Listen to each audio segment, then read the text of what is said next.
आपके प्रेडिक्शन के बाद भी, तो आगे चल के कुछ संभलती हुई दिख रही है बीजेपी पार्टी की और कुछ बाकी है? देखिए, ऐसा है कि मैं हमेशा कहता हूं कि नियति अपना काम करती है। भाग्य जो है लिखित है। आदमी के हाथ में 10-20% होता है, बाकी लिखित होता है। रंक से आदमी राजा बन जाता है और राजा से रंक बन जाता है।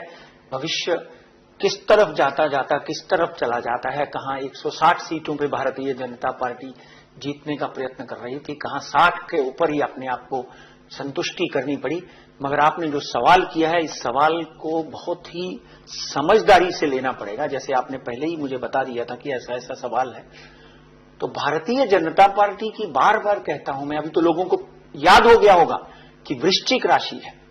जब भारतीय जनता पार्टी का गठन हुआ, स्थापना हुई, तो अटल जी ने ये स्थापना की और आडवाणी जी ने स्थापना की, तो वृश्चिक राशि में स्थापना हुई। और हमारे पंत प्रधान माननीय नरेंद्र मोदी, उनकी कुंडली का जब हम अध्ययन करते हैं तो उनकी भी वृश्चिक राशि है। रुजुता जी, यहां पर एक बात बहुत इंपॉर्टेंट है कि कल सूर्य और शनि इकट्ठे होने वाले हैं राजनीति में और भारतीय जनता पार्टी में।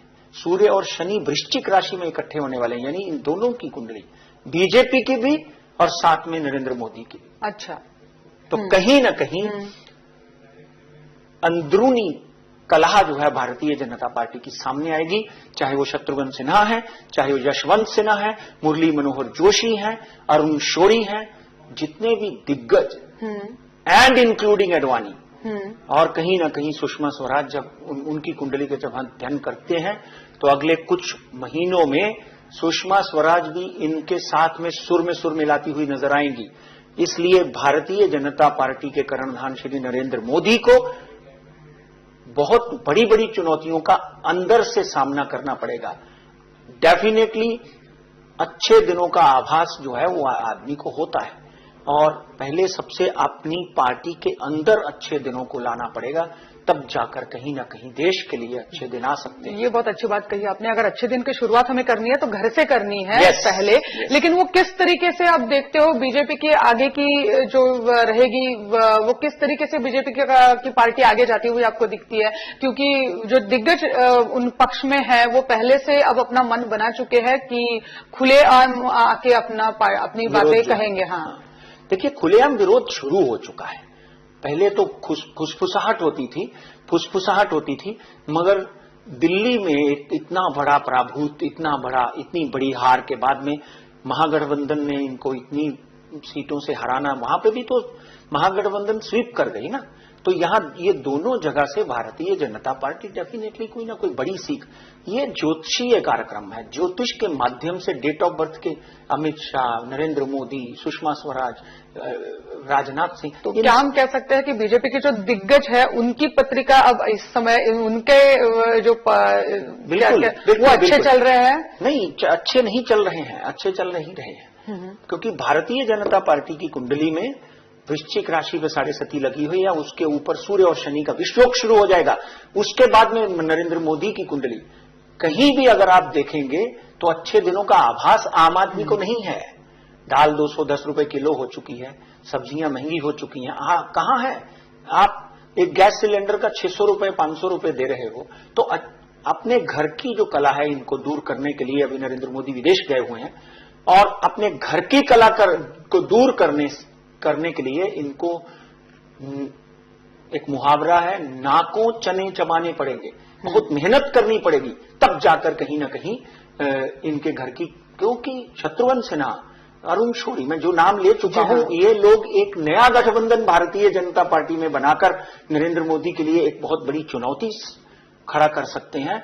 और जब आपसी क्लेश हो, कहते हैं जब घर में क्लेश हो तो लक्ष्मी दूर भागती है, संतुष्टि नहीं होती। उस दिन के बाद अगर आप नरेंद्र मोदी और अमित शाह उनके फेशियल एक्सप्रेशन, बॉडी लैंग्वेज देखो तो कहीं ना कहीं ढीली पड़ी हुई है। तो वहां मैं वही पूछ रही थी इनफैक्ट कि ये जो आप बिहार बीजेपी का अंदरूनी गठबंधन है जिनकी आप बात कर रहे थे, तो ये गठबंधन अब सक्रिय हो चुका है और अमित शाह जो है उन्हें नहीं चाहिए बतौर प्रेसिडेंट, पार्टी प्रेसिडेंट।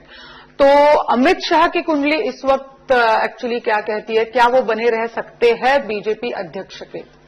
देखिए, आपने बहुत ही सुंदर सवाल किया है। और जब उनकी कुंडली का हम अध्ययन करते हैं तो 22/10/1964 यानी 22 अक्टूबर 1964 को उनका जन्म हुआ। और जब कुंडली में हम अच्छी तरह से खंगालते हैं उनकी कुंडली, तो डेफिनेटली एक चाणक्य की भूमिका उन्होंने भारतीय जनता पार्टी के लिए निभाई और नरेंद्र मोदी को 220 सीटें 330 सीटें देने में कामयाब हुए। मगर कहीं ना कहीं 19 फरवरी 2015 के बाद उनकी कुंडली में एक ऐसे योग का निर्माण हुआ है, उत्पात योग, कि जो अपने हैं वो ही उनके लिए कहीं ना कहीं घातक सिद्ध हो रहे हैं। और उनके लिए इस वक्त देखिए, हजारों कोशिशों के बावजूद भी दिल्ली में इलेक्शन हारे, हजारों कोशिशों के बावजूद भी मोदी जी की इतनी रैलियां होने के बावजूद भी बिहार में उनकी बुरी तरह से हार हुई। अब हम अमित शाह की कुंडली का जब हम अध्ययन करते हैं तो अगले 3 से 6 महीनों में अमित शाह को अपनी अध्यक्षता का पद छोड़ना पड़ेगा। ये बहुत बड़ी भविष्यवाणी अच्छा। है। जय महाराष्ट्र के जी हाँ। प्लेटफॉर्म की एक बहुत बड़ी भविष्यवाणी है कि माननीय अमित शाह जो है उनको अपना अध्यक्ष पद छोड़ना पड़ेगा। भारतीय जनता पार्टी को एक ऐसे अध्यक्ष को ढूंढना पड़ेगा जो सर्वसम्मति से सबके लिए प्रिय हो। क्योंकि एक बात तय है रुजुता जी कि नरेंद्र मोदी राष्ट्र की सेवा करने के लिए तत्पर हैं। राष्ट्र के झंडे को फहराने में वो कोई भी कमी नहीं कर रहे। भारतीय जनता पार्टी चाहे आरएसएस का साथ लेकर काम कर रही है या किसी भी चीज का साथ लेकर काम कर रही है, भारतीय जनता पार्टी को आगे ले जाने में नरेंद्र मोदी सक्षम है। मगर उनके साथ में कुछ ऐसे लोग हैं जिनकी कुंडलियों में ग्रह दशा अच्छी नहीं चल रही। इसलिए भारतीय जनता पार्टी के कर्णधार नरेंद्र मोदी, अमित शाह, राजनाथ सिंह, सुषमा स्वराज फूंक फूंक कर कदम रखना पड़ेगा। इन सब में एक सितारा आगे आकर चमकेगा, इस बात को याद रखें। उस सितारे का नाम है, महाराष्ट्र से एक सितारा आके चमकेगा, उसका नाम है नितिन गडकरी, जो आगे आकर भारतीय जनता पार्टी, कल भी उन्होंने 2-3 दिन पहले बोला कि हार और जीत होती रहती है, मगर नरेंद्र मोदी, मैं उनके साथ सहमत हूं कि देश की सेवा करने में कोई कमी नहीं छोड़ रहे हैं और वो करते रहेंगे। मगर कहीं ना कहीं अमित शाह की कुंडली में उत्पात योग और विष योग का निर्माण हुआ है। उनको इस पदवी से शायद दूसरी जिम्मेदारी दे दी जाए, ऐसा उनकी कुंडली से प्रतीत होता है। और अभी जिनका आपने नाम जिक्र किया, नितिन गडकरी जी, वो फिलहाल समन्वय की भूमिका निभाते हुए अभी हमें दिख रहे हैं। बीजेपी के जो दिग्गज है और नरेंद्र मोदी और अमित शाह, इन सबके बीच में सबको लेके साथ चलने की कोशिश करते हुए हमें दिख रहे हैं। बिल्कुल सही है। लेकिन इन सबके चलते हुए फिलहाल जो हमारी नरेंद्र मोदी जी ने बनाई हुई सरकार है, उसके बारे में आप क्या सोचते हो? क्योंकि विदेश नीति, अपनी विदेश नीति लेके सरकार आगे जाने की कोशिश कर रही है, काफी कुछ चीजें हैं जिनको लेके सरकार आगे बढ़ने की कोशिश कर रही है, तो वहां आपको क्या दिखता है? देखिए, वृश्चिक राशि पे शनि और सूर्य की युति, कल रात को सूर्य जो है वो तुला राशि से वृश्चिक राशि में अपने मित्र मंगल की राशि में और अपने शत्रु शनि के साथ में विराजमान हो जाएगा। ये एक तिक्रम जो त्रिशंकु, ऐसा ये जैसे सरकारें होती हैं ऐसे ही एक त्रिशंकु युति जो बन रही है, उसका परिणाम कहीं ना कहीं भारतीय जनता पार्टी के ऊपर नकारात्मक ज्यादा पड़ेगा, सकारात्मक कम। इस परिणाम से अर्थनीति, राजनीति में भूकंप आएगा। भूकंप, राजनीति में भूकंप आएगा, राजनीति का स्तर गिरेगा, भारतीय जनता पार्टी का भी सामाजिक स्तर गिरेगा, जिसके कारण इनको आगे फूंक फूंक कर कदम रखना पड़ेगा। इस बात में कोई दो राय नहीं कि 2019 तक माननीय नरेंद्र मोदी जो है इस देश के पंत प्रधान बने रहेंगे, मगर 17/7/2017 तक कहीं ना कहीं उनको अपने ही घर में बहुत से विरोधियों के स्वर झेलने पड़ेंगे और वो विरोधी सत्य बोलेंगे मगर ये सुनेंगे नहीं। इसलिए कहीं ना कहीं इनकी सामाजिक प्रतिष्ठा के ऊपर भी आंच आएगी। इसलिए मैं इस प्लेटफॉर्म के माध्यम से माननीय नरेंद्र मोदी को एक ब्राह्मण होने के नाते सलाह देता हूं कि सुनो सबकी, करो अपनी, मगर करो वो जो राष्ट्र की सेवा के लिए हो। जी हाँ। इसलिए आपसे, आप देश के कर्णधार हो, राष्ट्र को आपके ऊपर बहुत सी उम्मीदें हैं, राष्ट्र की सेवा आप कर रहे हो, राष्ट्र का झंडा आपने अमेरिका में फहराया, जापान में फहराया, अब लंदन में फहरा रहे हो। डेफिनेटली आपके ऊपर हम सबको बहुत उम्मीदें हैं। आपकी कुंडली में भी एक बहुत इंपॉर्टेंट चीज है जिसको बोलते हैं डिवाइन बैंक। ए पर्सन, जो आदमी ओबामा को मिलने जाता है नवरात्रों के दिनों में 9 दिन का निर्जल उपवास रखता है, तो उसके पास एक डिवाइन बैंक है जिसके कारण वो वापस कहीं ना कहीं अपनी पॉपुलैरिटी गेन करने में कामयाब होगा। धर्म और आशीर्वाद, ये 2 चीजें व्यक्ति के जीवन में ऐसी हैं जो एक तो संस्कार सिखाती हैं, दूसरी सफलता की सीढ़ियां चढ़ते हुए आदमी आगे बढ़ता रहता है। मगर आप ग्रह दशा ये कहती है आज आप अति आत्मविश्वास से लबरेज हैं, उस अति आत्मविश्वास से बाहर निकलो और बैठकर समन्वय नितिन गडकरी जैसे लोगों की सलाह लें और आगे बढ़ें। बिल्कुल बिल्कुल। दो चीज है इनमें से जो आपने कही है। एक तो अमित शाह को शायद अध्यक्षता छोड़नी पड़ेगी शायद बीजेपी की, और दूसरे जो नेता उभर कर आएंगे वो रहेंगे नितिन गडकरी जो महाराष्ट्र से है। ये 2 चीज भविष्यवाणी आज राजमंत्र में हमने देखी है। तो महाराष्ट्र का जब जिक्र हो ही चुका है तो ये भी हम जानना चाहेंगे कि महाराष्ट्र में आगे क्या राजनीतिक हालचाल आपको दिखते हैं। बहुत बढ़िया सवाल किया आपने, क्योंकि हम जय महाराष्ट्र चैनल के ऊपर यह कार्यक्रम करते हैं और जय महाराष्ट्र के चैनल पर महाराष्ट्र की बात होना बहुत जरूरी है। अब हम महाराष्ट्र की तरफ आते हैं, राष्ट्र की तरफ से। तो यहां पर देवेंद्र फडणवीस बिल्कुल नरेंद्र मोदी की तरह राष्ट्र की सेवा, महाराष्ट्र की सेवा करने के लिए ठाम है, यानी एकदम स्थिर है और उन्होंने करनी है। There is no to doubt, इन सत्ता में रहें या ना रहें। बेसिकली उनकी जो बैकग्राउंड है वो आरएसएस की बैकग्राउंड है और राष्ट्र में वहां पर तो राष्ट्रभक्ति सिखाई जाती है। सेकेंडली, उनकी कुंडली का जब हम अध्ययन करते हैं, महाराष्ट्र की कुंडली का जब हम अध्ययन करते हैं, जब महाराष्ट्र गुजरात से अलग हुआ, जब महाराष्ट्र गोवा से अलग हुआ, तो तीनों कुंडलियां में देखकर उसका जब विश्लेषण करता हूं तो 26 नवंबर से लेकर 10 दिसंबर तक महाराष्ट्र में बहुत से फेरबदल होंगे। हो सकता है 8 से 10 मिनिस्टर्स को हटाया जाए और 8 से 10 मिनिस्टर्स को बढ़ाया जाए। यहां पर भारतीय जनता पार्टी की सहयोगी पार्टी शिवसेना जो है उनको थोड़ा सा एलिवेट किया जाए, इसलिए उद्धव ठाकरे और शिवसेना के लिए बहुत अच्छी खबर है। उनके लिए यहां पर 1-2 नेता और बढ़ सकते हैं। फिर शिव संग्राम हमारे विनायक मेटे हैं, उनको भी कहीं ना कहीं एक कैबिनेट मंत्रालय या स्टेट मंत्रालय मिल सकता है। फिर जानकर हैं, उनको मिल सकता है।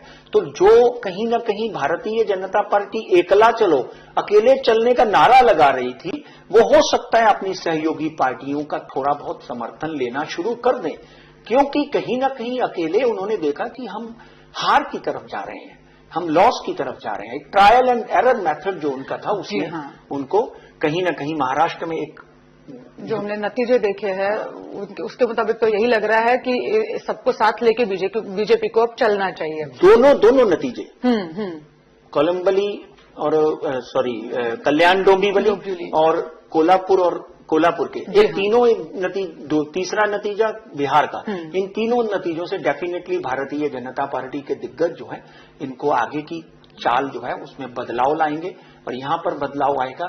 शिवसेना के लिए अच्छी खबर है, शिवसेना को डेफिनेटली आगे जाकर कुछ नेताओं को आगे भी बढ़ाया जाएगा और शिवसेना को काम करने की छूट मिलेगी। ये चीजें क्योंकि कहीं ना कहीं विवाद रोज दिखता था, मगर आज जब आप देखते हैं कि मेरा सगा भाई उसको कोई तकलीफ है तो उसको साथ में लेके चलने में ही अक्लमंदी है। एक अकेला दो, ये सब जो बदलाव आप कह रहे हो महाराष्ट्र की राजनीति में, वो कब से हमें सामने आते दिखेंगे? ये ज्यादा से ज्यादा आपको 10 से 12 दिसंबर 2015, इससे पहले नजर आते, इसी साल में नजर आते हुए दिखाई देंगे। मगर याद रखें, वृश्चिक राशि शनि और सूर्य और बाद में बुध मार्केट के लिए, अर्थनीति के लिए, राजनीति के लिए, विदेश नीति के लिए अच्छा नहीं है। रुजुता जी, आई प्रेडिक्ट वन थिंग मोर, अगले 40 से 50 दिनों में 1-2 महीने के अंदर उत्तर Bharat, Nepal, Pakistan, Afghanistan, Iran, Malaysia, Indonesia, इन जगहों पे एक भूकंप आने, क्योंकि वृश्चिक मंगल की राशि है, एक भूकंप आने का योग बनता है। पृथ्वी हिलती है जब भी शनि की राशि, मंगल की राशि में शनि और सूर्य आकर बैठते हैं। सूर्य देश का नेता है, सूर्य देश की आत्मा है, इसलिए नेता कौन है, नायक कौन है? नरेंद्र मोदी। उनको अपनी सुरक्षा का ध्यान रखना पड़ेगा। बड़े बड़े नेता जो अकेले चल पड़ते हैं, उनको अपनी सुरक्षा और अपने सुरक्षा कर्मियों की अवहेलना नहीं करनी चाहिए, सुनना चाहिए। कहीं ना कहीं पेरिस में जो कांड हुआ है, इस तरह के कांड भारत में भी हो सकते हैं। आतंकवाद बढ़ेगा, धरती के ऊपर भूकंप आने के योग बनते हैं, राजनीति का स्तर गिरेगा, क्योंकि ये आज से नहीं, सतयुग से ये ग्रह दशा अपने आप को दिखाती है। जब जब सूर्य शनि इकट्ठे हुए हैं, तब तब महायुद्ध भी हुए हैं। बॉर्डर के ऊपर भी हमको सिक्योरिटी बढ़ानी पड़ेगी। एक्चुअली ये जो बॉर्डर सिक्योरिटी की बात आप कर रहे हो, मैंने सुना है पिछले 2-3 हफ्तों से आप इसके बारे में चेतावनी, हमें कहना चाहिए, सरकार को देते आए हो। तो ये एक मुद्दा अहम है जिसके ऊपर मतलब हम भी कह रहे हैं और सरकार को भी ध्यान देने की जरूरत है। अब बात करते करते आपने तो कह ही दिया है कि आर्थिक जो वातावरण रहेगा इसके बाद कुछ दिनों के लिए ठीक नहीं रहेगा। हम देख ही रहे हैं, पिछले हफ्ते भी मार्केट ने काफी गिरावट देखी है। इसके आगे फेडरल मीटिंग है, बाहर से जो दबाव दिख रहा है, आतंकवाद का दबाव दिख रहा है, वो भी झेलना है मार्केट को। आप क्या भविष्य इसके बारे में क्या कहता है, शेयर बाजार के बारे में, आने वाले हफ्ते के लिए, महीने के लिए? फिर ग्रहों के साथ चलता हूं मैं, क्योंकि मैं तो जी हाँ, ज्योतिषी हूं। जी हाँ, मैं तो साथ में घटनाओं के ऊपर भी डेफिनेटली, जब भी हम आर्थिक भविष्यवाणी करते हैं तो न्यूज ड्रिवन भी होती है और ग्रहों के ऊपर भी चलती है। ये मिश्रित फल लेकर हम लोग भविष्यवाणी करते हैं। वृश्चिक राशि में बुध भी आ जाएगा, मंगल के साथ में शत्रु की राशि में बुध आ जाएगा। बुध ट्रेडिंग यानी शेयर मार्केट के साथ में जुड़ा है, कमोडिटी मार्केट के साथ में जुड़ा हुआ है। बुध व्यापार के साथ में जुड़ा हुआ ग्रह है ज्योतिष शास्त्र में। मित्रों, 17 तारीख को बुध भी वहां पर आके वृश्चिक राशि में 3 ग्रह, सूर्य, शनि और बुध। सूर्य और बुध तो बुद्धादित्य योग बनाते हैं, इसलिए कुछ बुरी खबरों के साथ में अच्छी खबरें भी डेफिनेटली मिलेंगी। मगर ट्रेडिंग में एक बहुत बड़ा तहलका मचेगा। बॉम्बे स्टॉक एक्सचेंज का स्तर पिछले हफ्ते हमने बोला था 25,500 हो सकता है, ये 25,500, 25,600 के करीब चल रहा है।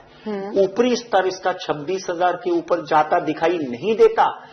इन दिस वीक, कमिंग वीक में ऐसा लग रहा है कि मार्केट 25,000 का आंकड़ा तोड़ देगी और 24,800, 24,600 भी आ सकती है, क्योंकि बाजार में ब्लैक डे भी एक अगले 40 दिनों में आ सकता है। पेरिस तक की घटना, महागठबंधन की सरकार, चाहे अरुण जेटली ने कुछ कंपनीज को कुछ सहूलियत दिए हैं, आपने देखा होगा, मगर एफडीआई के जरिए दिए हैं, मगर चाइना में तो $144 बिलियन डालने के बाद भी चाइनीज अर्थशास्त्र जो है वो कहीं भी खड़ा नहीं हो रहा, डगमगा रहा है, गिर रहा है। तो यहां 50 कंपनीज को एफडीआई में सहूलियत देने के से कुछ होने वाला नहीं। ग्रह दशा में मार्केट गिरती हुई दिखाई देती है और 24,400-500 का आंकड़ा दिखाई देता है। इसलिए कमजोर दिल के लोग जो हैं कतई मार्केट में ना खड़े रहें। निफ्टी की बात करें तो 7,760, 7,750 निफ्टी चल रहा है, ज्यादा से ज्यादा 7,820 और नीचे का स्तर 7,600 का बना रहेगा। ये बात तय है। मार्केट में हलचल है, मार्केट में गिरावट है। सोने के भाव की बात करते हैं, सोने में निवेश कर सकते हैं इस समय। हाँ, 25,200, 25,000 के ऊपर आए तो सोने में आप निवेश कर सकते हैं। चांदी पुनः मैं कहता हूं इस वक्त 33-34,000 चल रही है, ये 33 से नीचे नहीं आती। आज लेकर 6 महीने के बाद बेचेंगे तो आपको 36,000-37,000 मिलने के योग बनते हैं। हमारा रुपया कमजोर होगा, ये बहुत इंपॉर्टेंट। रुपए की तरफ हम बढ़ने ही वाले थे। हाँ, क्योंकि हमने देखा है पिछले हफ्ते भी रुपया डॉलर के मुकाबले अगर देखें तो हम 66-67 रुपीज टच कर चुका है। तो आगे चल के, क्योंकि ये एक रुपया है, वो सिर्फ पैसे की बात नहीं है, बाकी सब जो परिणाम है रुपए पे होते रहता है, इसलिए रुपए की आगे की हलचल क्या रहेगी? अंतर्राष्ट्रीय बाजार में इंडियन रुपीज की में गिरावट दिखाई दे रही है। कहीं ना कहीं 68, 69, $70 वापिस आ सकता है अगले 3 महीनों के अंदर, जो कि बुरी खबर है। बिल्कुल, पर्टिकुलरली सॉफ्टवेयर कंपनीज के लिए बुरी खबर है, जो लोग इंपोर्ट एक्सपोर्ट करते हैं उनके लिए बुरी खबर है। मगर क्योंकि ग्रह दशा ऐसी है, उसमें नरेंद्र मोदी या भारतीय जनता पार्टी कुछ नहीं कर सकती। तेल के भाव में $40, $41 आया हुआ है पर बैरल, 2800-900 के करीब घूम रहा है इंडियन में। इसमें आप देखिए 3 कमोडिटीज में आप इन्वेस्ट कर सकते हैं, बुलिश हैं हम। सोना, चांदी और तेल। प्रॉपर्टी में गिरावट दिख रही है, रुपए में कमजोरी की वजह से प्रॉपर्टी में और गिरावट आने के योग बनते हैं। अच्छा मित्रों, मैं यहाँ पे आपको एक बहुत इंपॉर्टेंट सावधानी बोलना चाहता हूं कि हम प्रेडिक्ट करते हैं, भाग्य आपका है, इसलिए अपने एनालिस्ट की सलाह लें, हमारी प्रेडिक्शन को कंसिडर करें, मगर we are not responsible for your losses and profits. इसलिए आप अपनी अक्ल जरूर मिलाएं। मार्केट में गिरावट है, इस बात में कोई दो राय नहीं। जी हाँ, तो शेयर मार्केट में गिरावट है, लेकिन कमोडिटीज जैसे आपने कहा है उस पर हम फोकस कर सकते हैं और ऐसी गिरावट वाली स्थिति में भी अच्छा नफा हम कमा सकते हैं। बिल्कुल कमा सकते हैं। बिल्कुल। जैसे अब हम जिक्र तो हम कर चुके, फ्रांस में जो आज आतंकी हमले हुए उसका हम बहुत बड़ी बात करने जा रही हैं आप।